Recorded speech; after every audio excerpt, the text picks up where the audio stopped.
Wait, is this like countdown to like airing now? Grab a crate. Grab a crate. Grab a crate. Grab a crate. Grab a crate. All right, we are here on Grab a Crate with Warwick. Good to have you in Warwick. Thank you. Like always, I'm Bree, and this is my partner in crime, Ace. Hello, hello. How you been, Warwick? I've been good. Now, you graduated what? 2 tries ago now? No, it was one try. 1 try? Yeah, I'm one behind you. Now, what have you been doing? In front of you. What have you been doing since? Kind of just relaxing, Yeah? but trying to get as much work as possible. Still like doing film stuff? Yeah. So I've just set up my freelancing business. What's it called? It's called Bateman FR. Yeah! As Plug. in Bateman Plug, freelancing. plug. Yeah. Now, you worked on a film in your last trimester or last 2 trimesters of your degree. Like, what was your role on that film? So the film was called Hollowed. I was the director, co-producer, and I wrote the script, and I did some special effects editing. So, as a director, what do you go through? Because obviously there are a lot of stereotypical ways of what people think a director does.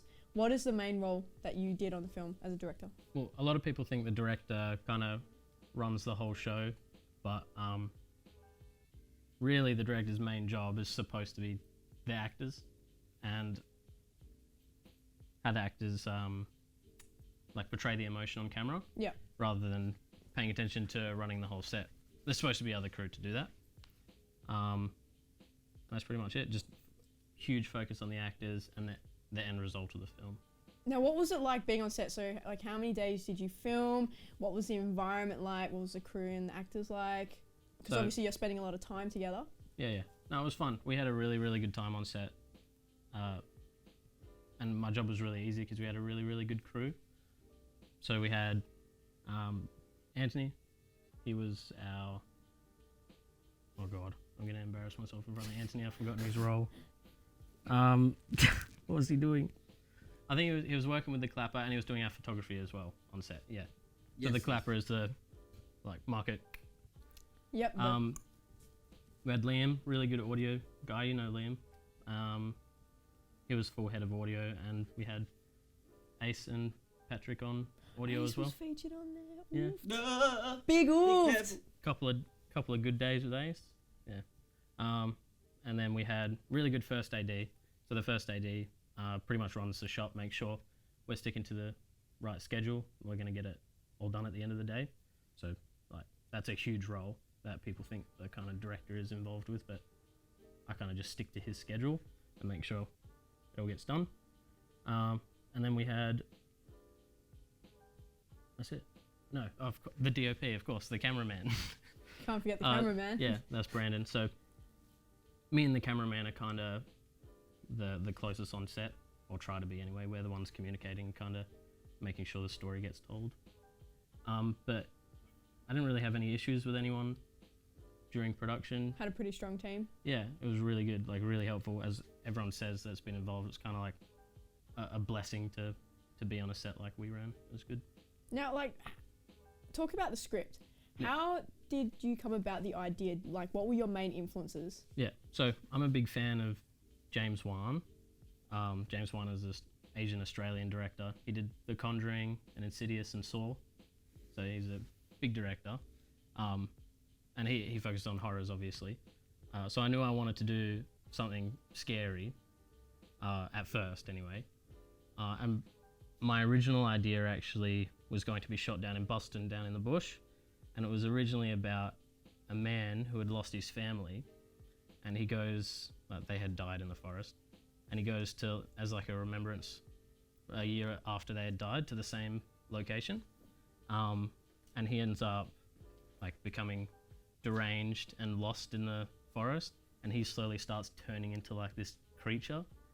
And that was the original idea, and then somehow over time that shaped into Hollowed, which is about a kid surviving on his own during a zombie apocalypse after his family had died. So it was like a huge difference. I kind of had to shape it to fit the budget, obviously. Really, really low budget, and we weren't going to get a good adult actor. We weren't going to be able to travel down south with all this expensive equipment to film in the bush. Yeah.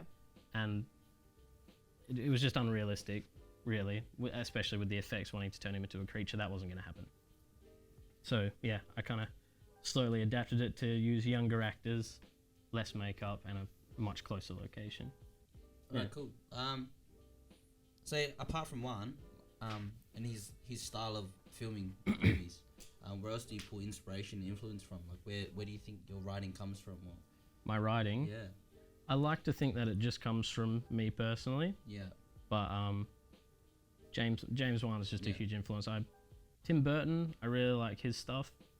I don't think I can go as gothic as Tim Burton. You know, he did like Edward Scissorhands is a really famous one. Yeah, I don't think I could go as gothic as that, but I like his storytelling.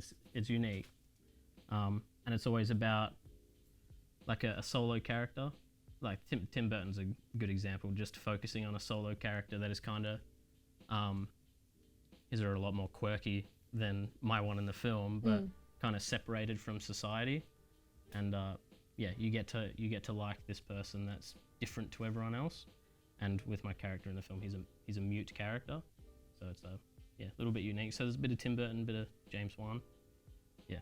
And Cool. James Wan, he's about the journey, not necessarily where you end up. And that's pretty much the same with my film as well. It focuses on how he gets to where he is, not necessarily climbing up to this giant climax at the end, because at the end of my film, nothing crazy happens. But it's kind of crazy throughout the story and then kind of just ends. Yeah, it's good. So like with the script writing, did you have at least 3 months to kind of write it out, and then within those 3 months were you constantly changing things? Like were you going over it and thinking, okay, this could be put here, that could be put there, and like were you going through that whole process? Yeah, so I had actually, before the pre-production started, before like it officially started, I'd already started working on this script and like almost finalized it. So when I'd come to pitch my idea, it was pretty much like almost finished. And then, but I hadn't sent it to anyone for any feedback. As soon as I did that, I got more feedback on, because he has a sister in the film, how to tighten their relationship, because I'd made it so they were very close, but I hadn't created enough scenes to show that they were very close. Yeah. So that was really good feedback that I immediately added a whole extra scene in just to get their relationship closer for the audience to understand, oh, okay, they actually do like love each other. Yeah. Now, how did you even come up with the title? Hollowed. Yeah, where did that come from? So this is gonna sound nerdy, but have you played or heard about Dark Souls? Yeah. So Hollowed is what they use for like the undead in their video games. So I just kind of thought Hollowed was a good, because it's about zombies, obviously. A good title that isn't used in cinema a lot. It's used a lot in video games, but not in cinema at all. Yeah, just undead. And there's also that other meaning of like something being hollowed out, something being empty. Yeah. Yeah, so his inability to talk is a good little representation of that. Cool. Can I ask something? Yeah. You were talking about how the narrative is more focused on the journey, not necessarily the start or the ending point.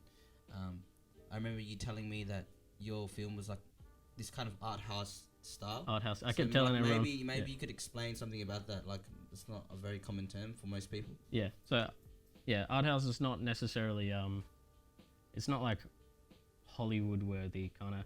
It's more of for a niche audience. And I kind of do that because in high school you're kind of forced to do art house, and a lot of art house stuff is like about suicide or about like depression or waking up from a dream, or it was all a dream. It's usually art house people usually cringe over because it's like, oh, it's not very good, it's not very cool. But I tried to incorporate it into something that like everyone as a general public could enjoy. Yeah. Which is why we have two different meanings of the film. So one of them is there's a boy out by himself during a zombie apocalypse. That's like the dominant view that everyone's going to read from it. But then we have this art house undertone where it actually is about mental illness and dealing with mental illness under the surface. I'm not going to spoil any of it, but like that's where I kind of incorporated the art house in. I think that's really powerful as well, because like even watching, like especially horror films, there's always going to be like different like meanings and stories behind the actual story. Yeah. So like having those two, do you think that like sometimes having two stories within the one kind of confuses people a little bit sometimes? Yeah, well, in this case, I think it did confuse quite a few people because we had hinted at a little bit throughout the film on a couple of instances, but they're really easy to miss. Yeah. Which like that's just one little issue during post-production, not edited exactly right. Then it's like hard to show that aspect of the film, but then it reached the end, and that kind of drove that meaning into people's faces. Like literally drove. There's a car at the end.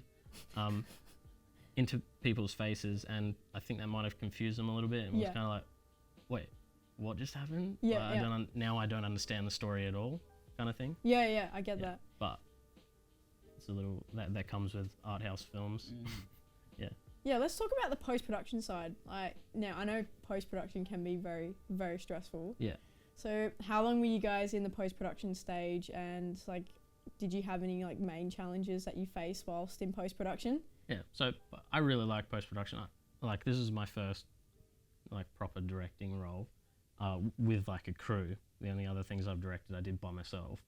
So I'm usually in post-production, so I really like seeing it all happen. And we had a good time during post-production.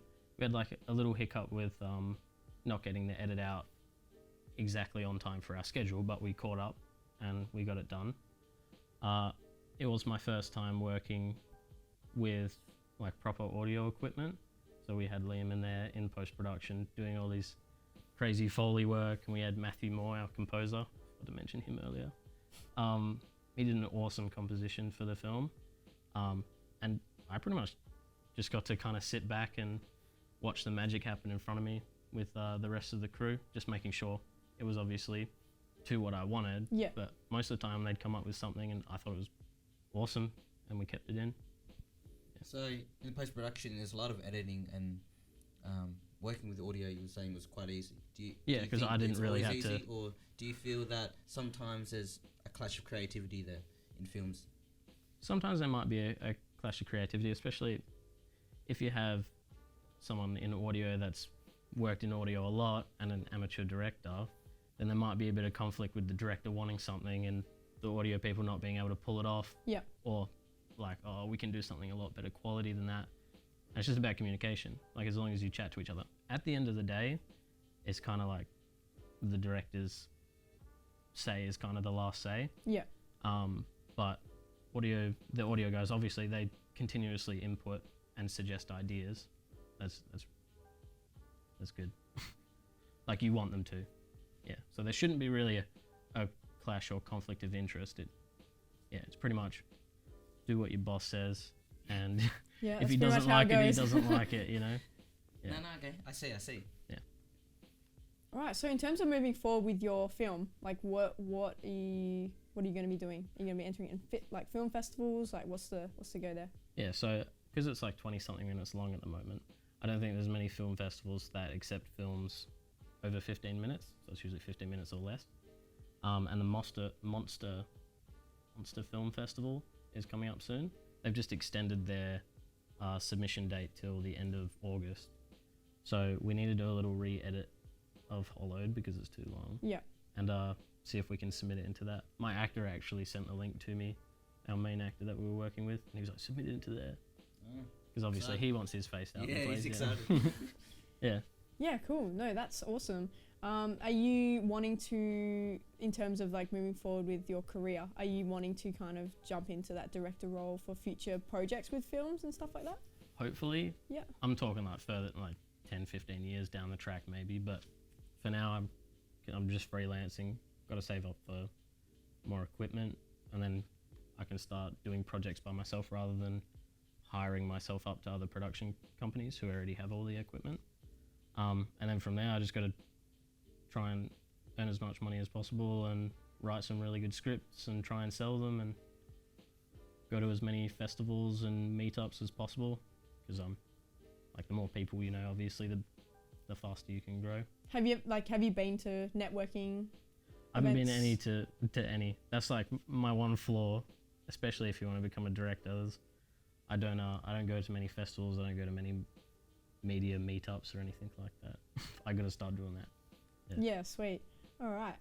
So in terms of like freelancing, what advice would you have for anyone that's, say, like an actor or like anyone that wants to get into like directing, editing, that sort of thing? When they're freelancing, what advice would you have for them? If you're freelancing like as a sole trader, I feel like doing the research straight away, like setting up your ABN business, assigning a good business name to it. In my case, I chose to just use my name because it's Perth, it's pretty local. Yeah. As soon as someone in Perth is looking for a freelancer and they have like a proper business name, like that, I don't know, say, I don't want to name any companies, say they make up a cool business name that represents their company, a lot of local people will look at that and go, they're expensive. Whereas if you use your name, even if it's just like, say I did Warwick Bateman freelancing, people, oh, Warwick Bateman, that's just a dude, you know, he's going to be cheap and he's local. Like it's just him, he's not this big business. Yeah. Yeah, sometimes business names scare people. So I definitely, when you start off, try and use your name and definitely set up an ABN and a business bank account as well so you can monitor all your payments and your invoices. And apart from that, just apply for as many jobs as possible. I think calling rather than submitting applications online has helped me a lot. The only people that have actually got back to me is the ones that I've called up. Do you reckon there's like to an extent though, like with calling, like say like you put a application through and you do a follow-up call, would you like want to do another one if you didn't, say like you called them and then a week later you still haven't heard back from them, would you want to do another like follow-up call? Yeah, probably. Yeah, pester people. Do you reckon? What's the worst that can happen? I don't see anything wrong with it. Yeah. You reckon? You could be hungry. Yeah, but like. You could be hungry. If you got rent and bills to pay, then I got a funny question to ask actually. I've been thinking about this a lot lately, and especially people that study film or get a degree in film and that have like such a high skill set in editing, in camera work, all that jazz. Maybe YouTube. Have you ever thought about that avenue and like where that potential can go? Yeah. So at the moment, YouTube's pretty hard to get big on or get paid for, especially if you're not like a family-friendly kind of person. Yeah. So I'm actually looking into doing something like uploading your work onto YouTube is always great, especially if you're going to use it as a portfolio. But you're not really going to get that big on YouTube. You're not going to start getting paid just by uploading odd projects here and there. It's got to be continuous content. Yeah. And I think a big thing on YouTube is obviously kids content, which people are earning millions of dollars from. Then there's gaming channels, and then there's commentary channels are also really, really big now. News and commentary channels. Anything like gossip or conflict people like tune in and really like watching, I watch it. But I've just private listed all of my videos on YouTube at the moment because I upload my projects, and I want to try and start something. I don't know what I'm going to do, but YouTube seems like a good lane to get a little bit extra cash from. It's kind of random, like kind of a one in a million chance that you're actually going to get big, but why not give it a shot? I guess it's like that starting process that you go through, because once you upload it to YouTube, then it's like not only people in Australia, but it's people worldwide that could potentially access like what you're posting. Yeah. So yeah, I think YouTube would definitely be a start for people in that industry as well. Yeah, definitely. All right, and on that, I think we'll wrap it up. Hey, thanks for coming in, Warwick. Oh, good. Thanks for having me. Thank you so much. Yeah. Peace. Goodbye. Fade. It actually faded.